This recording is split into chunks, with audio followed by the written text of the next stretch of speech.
La différence fondamentale entre Fidel Castro et son frère Raúl Castro, c'est que quand tu écoutes parler de Fidel Castro et toutes les personnes qui ont été proches de lui, qui après sont sorties, qui ont écrit, qui ont créé un profil psychologique de lui, tout le monde dit la même chose. Fidel Castro était un psychopathe des livres de texte.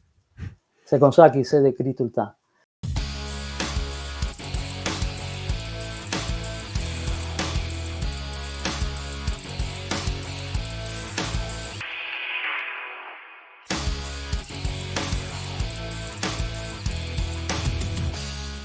Hey, salut tout le monde, bienvenue dans ton Yann et Frank. Aujourd'hui, on a un invité, Alexander. Autrement dit, qu'est-ce qu'on fait avec Alexander aujourd'hui? On parle de Cuba. C'est quelqu'un qui est né à Cuba, donc il a passé une grande partie de sa vie sur l'île et il va nous parler aujourd'hui un peu de l'expérience. On pensait que c'était intéressant de vous partager ça aujourd'hui avec lui. Écoute, Yann, l'élément déclencheur qui fait que j'ai invité Alexander, puis là, j'espère que j'escamote pas ton nom, j'essaie de le dire comme il faut. Non, c'est correct, c'est comme ça. Rivas Ouais. Diaz. Ouais. J'ai décidé de t'inviter parce que les gens sur YouTube ne le savent pas, mais on a réagi dans la partie Patreon il y a peut-être 2-3 semaines de ça à un texte complètement débile de Jacques Langto qui s'extasiait de à quel point c'était tellement génial à Cuba. Et pour la deuxième fois, je pense, tu avais comme commenté en disant, tu sais, sur Patreon, tu avais dit, écoutez, moi, je suis originaire de Cuba. Ce que ce monsieur-là raconte, c'est n'importe quoi. C'est pas comme ça que ça se passe, c'est pas comme ça la vie là-bas. Les gens qui disent que Cuba, c'est la meilleure invention depuis le pain tranché, ça paraît qu'ils n'ont jamais vécu pour de vrai. Donc, j'ai eu l'idée de t'inviter à ce moment-là, puis tu as généreusement accepté. Fait que, tu sais, commençons un peu par le départ. Toi, dans le fond, tu es né à Cuba, tu es resté là jusqu'à quand? Oui, je suis né à Cuba et je suis resté là jusqu'à ça fait 10 ans que je suis venu ici approximativement. C'est ça presque la moitié de ma vie, c'est exactement ça. Et ça s'est passé comment, la décision, ben, dans le fond, de comment tu as atterri au Canada, autrement dit? On a profité le programme de travailleurs qualifiés. Et à l'époque, on cherchait la façon de sortir. C'est pas tout le monde qui a les possibilités de sortir de Cuba. Et on a aujourd'hui presque 3 millions de Cubains qui sont à l'extérieur de Cuba. J'ai eu la chance d'avoir ces possibilités. Québec offre, à cette époque-là, aujourd'hui même, offre un programme de travailleurs qualifiés. Je suis venu ici avec ma famille, ma femme, mon enfant à l'époque. On a appliqué, on a passé des interviews et on a réussi. Et finalement, on est arrivé ici après presque 12 ans qu'on a commencé le processus. Contrairement, si tu étais venu aux États-Unis, c'est pas réellement une défection, c'est vraiment une immigration plus standard qui s'est fait pour le Canada. Oui, exactement ça. Il y a beaucoup de Cubains qui sont allés aux États-Unis, mais quelquefois c'est illégal, mais quelquefois c'est des voyages illégaux. Ils prennent les bateaux, ils arrivent et après un an, ils demandent la résidence. La résidence parce qu'il y a une loi spéciale pour les Cubains qui a été établie après que Fidel Castro arrive au pouvoir, qui donne la possibilité à tous les Cubains qui sont là après un an d'appliquer pour cette loi et ils vont avoir la résidence. Donc, toi, tu cherchais un moyen de sortir de là, mais quand on se parlait en préparation, la semaine passée, on a discuté un peu en prévision d'aujourd'hui. Tu me disais, aller jusqu'à à peu près, écoute, tu me dis, je pense à peu près l'âge de 20 ans. Pour toi, c'était normal ce qui se passait là-bas. C'est ça, c'est exactement ça que je t'avais expliqué. Je vais un peu parler de ma vie là-bas, comment fonctionne et tout ça. Et le difficile que se rendre compte de quoi est-ce qu'on vit réellement. Et on va partir du fait que j'ai jamais participé à une organisation oppositeur à Cuba. Je suis un citoyen normal qui a eu l'opportunité de sortir. Et je ne suis pas un opposant, je n'étais pas un opposant au régime. Donc, tu n'étais pas un militant politique, là, c'est ça que tu veux un dire? militant politique, c'est ça. L'expérience que j'ai vécue, c'est loin du problème que peut vivre quelqu'un qui s'oppose ouvertement au régime. Parce qu'à Cuba, depuis que Fidel Castro est arrivé, tu avais trois choix. Ou tu acceptes les choses, ou tu t'opposes. Si tu t'opposes, tu vas avoir la possibilité d'aller en prison, peut-être mourir, comme par exemple les liens que je t'ai envoyés dans un film qui parle de tous les prisonniers au début de la révolution que sont opposés au régime. Et les autres qu'on a eu la possibilité de sortir. C'est ça la réalité de Cuba. Si tu restes, peut-être tu t'opposes, mais tranquillement, en silence, parce qu'il faut savoir à qui tu parles, parce qu'on se sent tout le temps en pression d'être en vigilance totale. On ne peut pas faire confiance à personne, autrement dit. On ne peut pas faire confiance à personne. Je vais vous parler après du processus pour arriver ici. Vous pouvez comprendre la difficulté d'avoir ça. Comme je t'avais dit, jusqu'à que j'avais peut-être 17, 18 ans, je me croyais que je vivais dans le meilleur du monde, que c'était le meilleur des systèmes, qu'on est le meilleur du pays, que tous les problèmes qu'on avait, c'est à cause des Américains, à cause de tout le reste du monde, et qu'on avait les meilleurs chefs d'État au monde. C'est ça la réalité. Et je croyais à ça. Et c'est exactement ça que j'utilise le mot croire, parce que ça, c'est quelque chose d'important. Il faut comprendre que le socialisme, le marxisme, le léninisme, c'est comme une religion.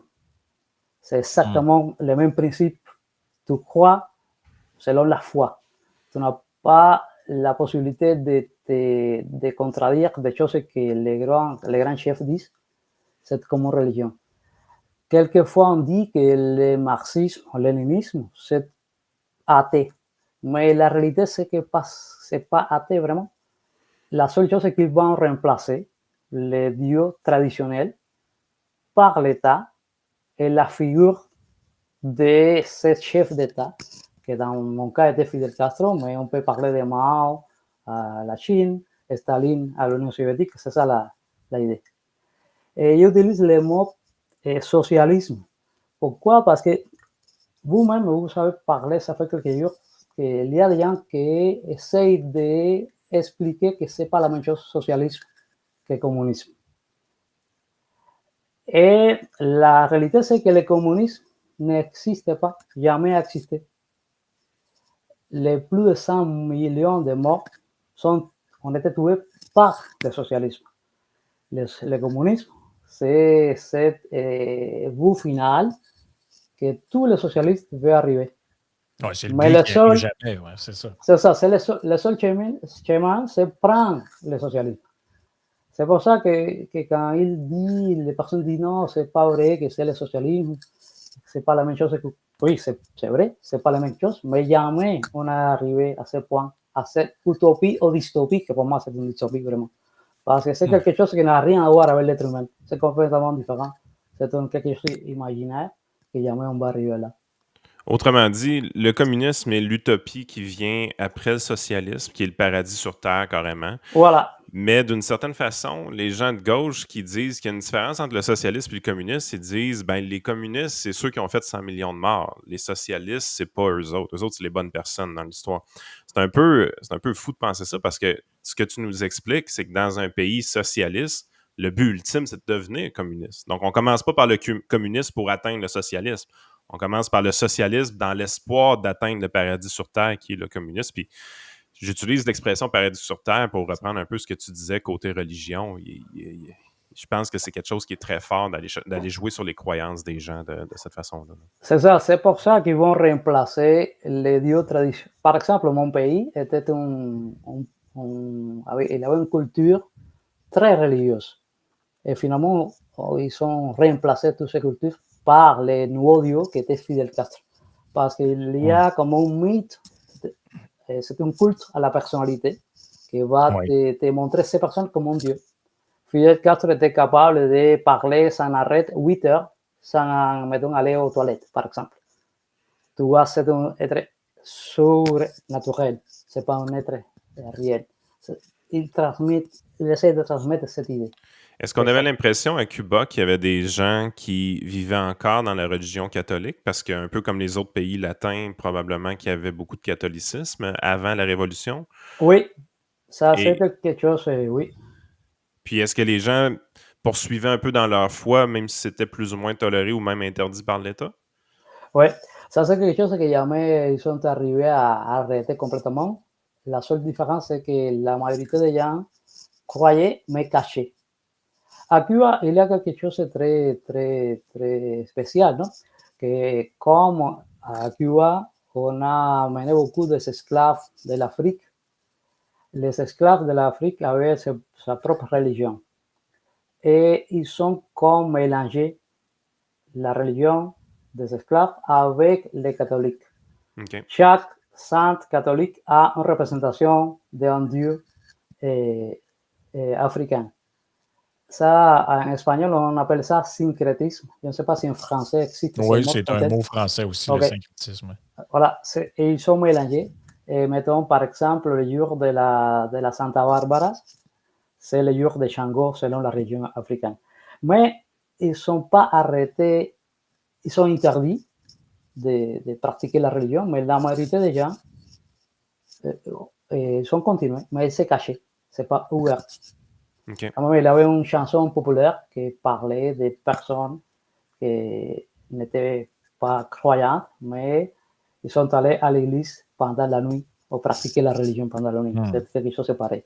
Ben, c'est peut-être un des succès de. On veut pas, il a été quand même assez populaire, mais un personnage comme Hugo Chavez. Hugo Chavez a été populaire parce que lui, contrairement aux communistes cubains et à d'autres régimes communistes, il se revendiquait de la religion. Il y a même des discours de Chavez que vous pouvez voir où il dit « Je suis le Christ révolutionnaire », etc. Donc, en plus d'être socialiste, il allait jouer sur la fibre croyante des gens là-bas plutôt que d'essayer de la réprimer, contrairement à ce qu'on voyait à Cuba. Peut-être qu'on pourra y revenir là-dessus si le temps nous le permet. Mais j'avais une question par rapport à, tu disais, jusqu'à l'âge de 17-18 ans, j'ai cru à ça.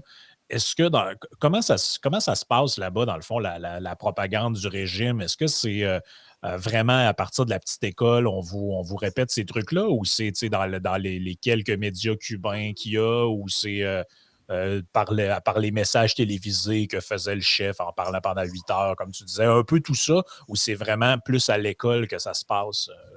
La propagande à Cuba, n'importe quel pays totalitaire, c'est partout. Tu le vois dans les panneaux, tu le vois à la télévision, tu le vois à l'école, tu le vois partout. Quand même, si, mettons, quelqu'un t'enseigne de la mathématique ou de la physique, il faut que cette sorte de problème, de exercice soit lié à la politique. C'est vraiment bizarre, mais c'est comme ça. Maintenant, on a changé un peu parce qu'il y a plus de liberté.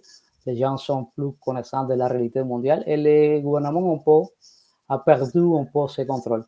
Mais à l'époque, mettons, j'étais allé à l'école primaire, à la petite école, et quand fonctionnait une journée, la première chose, c'est de chanter l'hymne national. Mais après, avec les mots comme ça, pareil à ça comme Hitler faisait, c'était comme ça, on le faisait comme ça. Il faut dire tout le temps, tous les jours, pioneros por el comunismo seremos como el Che. Qu'est-ce que ça veut dire ça? Les pionniers, c'est les premiers, les petits enfants. Pour le communisme, on sera comme le Che Guevara. C'est ça la phrase de tous les jours. Ça veut dire qu'il t'imposait ces visions d'un homme complètement loin de la réalité, que tu ne savais vraiment qui était, mais il te forçait à être comme ces personnes. Si je te demandais de décrire ton enfance jusqu'à l'âge de 12 ans, par exemple, c'est sûr que tu as un biais maintenant, tu vis au Canada, tu vois un peu l'enfance que les gens vivent ici. Mais comment tu te sentais jusqu'à l'âge de 12 ans dans tes souvenirs? Est-ce que tu pouvais te considérer comme étant heureux? Est-ce que tu trouvais que tu avais de la misère, au contraire? Est-ce que tu trouvais que la vie était difficile? Est-ce que tu trouvais que la vie était facile? Écoute, pour les enfants, c'est pas facile différencier ça. On jouait, on était ensemble, on n'avait pas cette vision quand même, plus que 12 ans. Quelquefois, on sentait que c'était quelque chose de normal parce qu'on avait né comme ça. Les parents t'imposaient d'une façon ou d'une autre. Parce que si maintenant tu disais quelque chose qui n'était pas correct, que la première chose que les parents faisaient, c'est arrête, parler, va, personne ne doit t'écouter. C'est pas parce qu'ils sont mauvais, sinon ils essaient de te protéger. C'est comme ça. Mais on voit ça quelques années plus tard, surtout quand on sort de cette chose. Mais à l'époque, on ne voyait pas ça. Et je me rappelle un jour qu'un ami jouait et il a commencé à frapper la porte de l'église. Et quelqu'un est venu le chercher immédiatement. Non, tu ne peux pas faire ça parce qu'il va sortir le courrier, il va te mettre dedans. Toi, il avait une sorte de peur à ce type de choses. Une autre pression qu'on avait tout le temps, que je me rappelle quand j'étais petite, c'est l'attaque des Américains. Il te disait tout le temps qu'un jour, les Américains devraient envahir Cuba. Ils devraient commencer à mettre des bombes partout, les avions, tout ça. Cette image, il y a encore dans ma tête. À l'époque, Fidel Castro, je ne sais pas pour quelle raison exactement, il a commencé à demander de créer des refuges, imagine-toi un trou sur terre, partout. Et je me rappelle quelque chose de drôle. Quelqu'un du quartier qui a commencé à chicaner avec un autre parce qu'il n'aimait pas faire ça. Et il disait, quand les Américains vont venir, tu vas être à l'extérieur. Je ne te laisserai pas entrer chez moi, dans mon refuge. Imagine-toi la image comme un enfant qu'on avait de ça. C'est drôle maintenant, mais c'est quelque chose que j'ai vécu.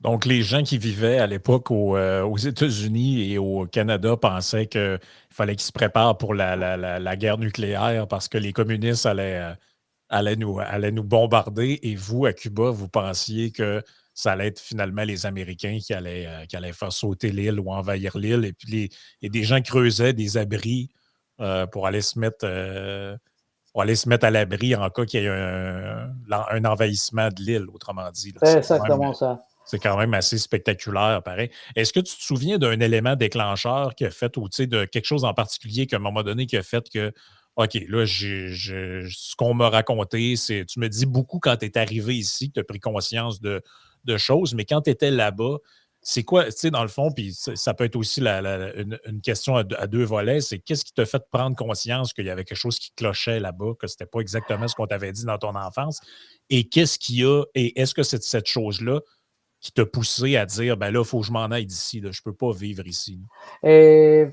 La conscience de le fait que quand je suis arrivé ici, je commençais à comprendre mieux tout ça que j'ai. Parce que, comme je l'avais déjà dit, j'étais quelqu'un de commun, mais quelqu'un qui avait la curiosité pour savoir pourquoi on était comme ça. Quand j'ai fini l'école primaire, on est allé au pré-universitaire, que c'est comme 3 ans. Bon, on est allé à l'école secondaire, que c'est pareil, et après le pré-universitaire. Quand j'ai fini le pré-universitaire, en parlant de ça, je vais prendre quelques minutes pour parler de c'est quoi une école pré-universitaire à Cuba à l'époque. C'était une école loin de chez toi, dans la campagne, que tu devrais travailler en demi-journée. Ou bien tu travaillais à la campagne le matin ou tu travaillais l'après-midi. L'autre partie, c'est des cours normaux. Et tu restais là 12 semaines, loin complètement de tes parents. Et comme je vous avais dit, c'est quelque chose de normal à l'époque. On a pris conscience de ces problèmes depuis que mettons, j'ai sorti là. Mais à l'époque, c'était normal. Pour les parents, c'était normal ici. Et ça, c'est quelque chose que je comprends maintenant que c'est plutôt pour t'éloigner de la famille, pour t'endoctriner plus encore. Et cette école fonctionnait comme une sorte de prison. Il y avait des chefs qui étaient des étudiants qui faisaient des bullying partout, par exemple. Les choses que j'ai vues, ça, sont incroyables. Ici, on parle de bullying, mais c'est rien pareil à ça que j'ai vu ça. Et heureusement, je n'ai jamais passé pour ça. Je ne sais pas si c'est à cause de mon caractère, que j'ai été quelqu'un qui tout le temps était capable de me bien comprendre avec tout le monde, si c'est à cause de que j'ai été un des meilleurs étudiants tout le temps, que n'importe qui avait besoin de mon aide, mais jamais j'ai vu ça. Mais j'ai vu des choses très, très, très, très bizarres. Et surtout, je me rappelle de, mettons, les salles de bain. Il y avait des douches ouvertes complètement, que tu devrais te baigner sans aucune privacité. Il n'y avait aucune intimité. Il n'y avait aucune intimité. Et je comprends maintenant que ce n'est pas seulement le fait de faire ça, sinon de te transmettre l'idée que tu ne pouvais rien cacher. Tu dois être transparent, il faut que tu saches tout. J'ai vu un film, ça fait quelque temps, qui s'appelle Red Sparrow, que c'est la préparation des agents de la KGB. Et c'était quelque chose de pareil. Et cette personne devrait avoir des relations sexuelles en face de tout le monde pour perdre complètement la humanité, pour perdre complètement l'intimité. Et je me rappelais à ce moment-là de cette époque. Donc, toi, ce que tu dis, c'est que cette formation-là qui ressemble un peu au cégep, là, si on veut le mettre en termes d'aujourd'hui. Voilà, c'est pareil, c'est au niveau du cégep. En termes d'ici, c'est qu'ils vous prenaient, ils vous isolaient de vos familles dans la campagne, vous forçaient à travailler, et là, vous n'aviez pas d'intimité. Donc, dans le fond, c'est les douches communes, les vestiaires, toute cette affaire-là. Et le but de tout ça, selon toi, comment tu l'as vécu, c'est que tu expérimentes qu'en fait, tu existes uniquement à travers le groupe. Tout ce qui compte, c'est le groupe, le collectif. Toi, comme individu, tu ne vaux rien.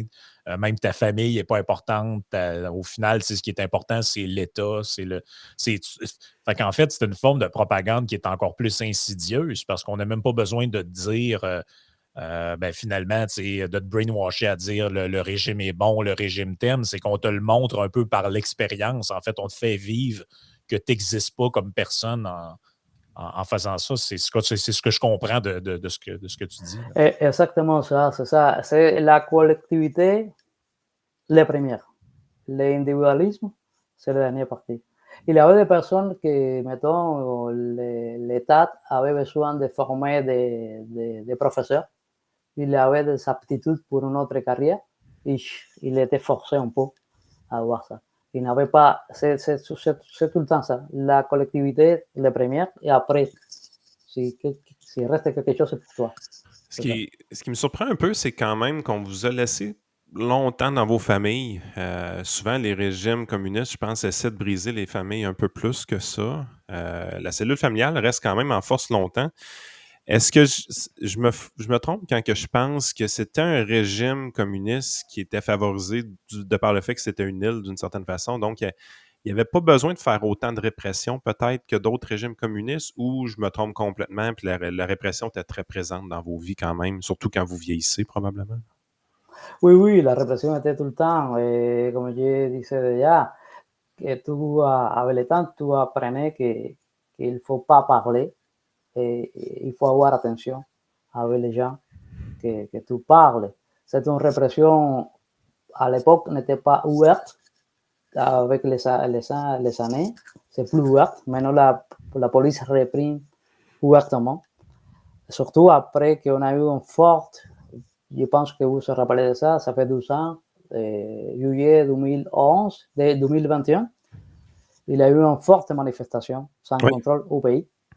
Et à ce moment-là, la police est sortie de tous les équipements possibles pour faire la répression. Des choses qu'on n'a jamais pensé qu'on avait là, ils sont sortis. C'est les moments qui sont finalement ouverts la répression sans contrôle. Mais la répression à l'époque, qui était enfant, un peu jeune, était plus utile. C'est la répression ou la auto-répression toi-même, que tu savais que tu ne peux pas dire des choses. Parce que je parlais de l'étape du pré-universitaire, le CEGEP, mais après, l'idée était de prendre une carrière universitaire. Mais quand tu finis la dernière année, il faut que tu passes quelque chose qui s'appelle aval, que c'est une analyse de ton comportement et si tu avais le droit de d'étudier ou pas étudier. OK. Donc, il faisait un filtrage Un filtrage. pour essayer probablement de débusquer si lui, c'est pas un bon citoyen, ben on ne l'admettra pas. Tu sais, mettons, s'il y avait des doutes sur toi, il aurait pu t'exclure de ça, autrement dit.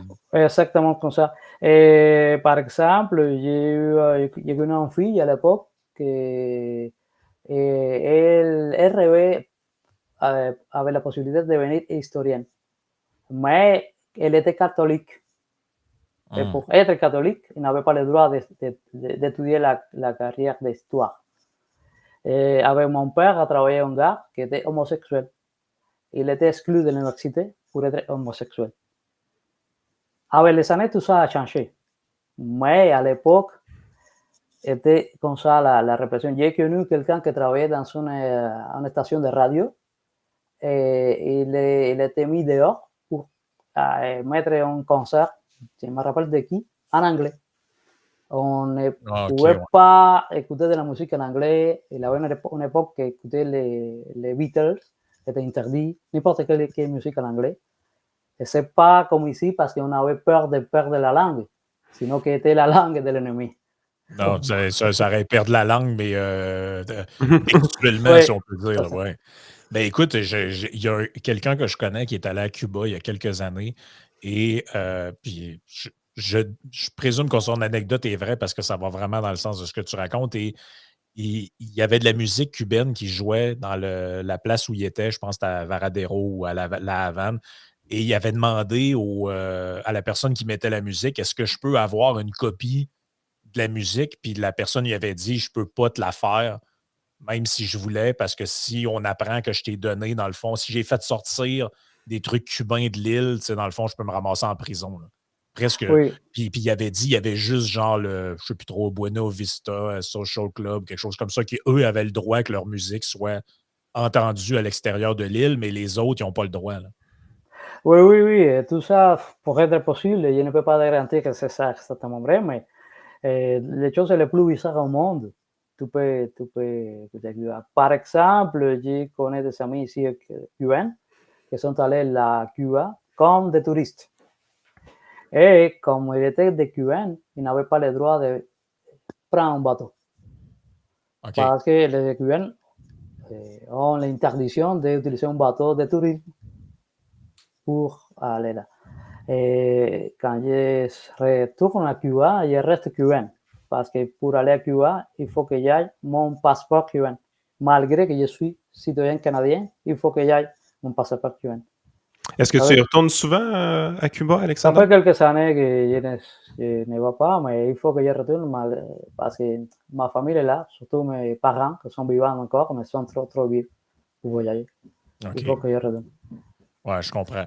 Écoute, le temps file, c'est fascinant, là. Avant qu'on passe à la partie Patreon, tu m'avais dit, puis je veux qu'on le partage avec le plus d'auditeurs possible, mais tu m'avais dit, parce que c'est beaucoup quelque chose qu'on entend, tu m'avais dit, ouais, tout le monde dit que le régime cubain, depuis la mort de Fidel Castro, a beaucoup changé, on a fait des réformes, puis on permet plus de liberté, etc. Puis tu m'avais dit, il y a des réformes, il y a des changements, mais c'est beaucoup superficiel et en réalité, en fin du compte, ça ressemble un peu à la perestroïka dans le temps de Gorbatchev. Il n'y a pas grand-chose qui change, là.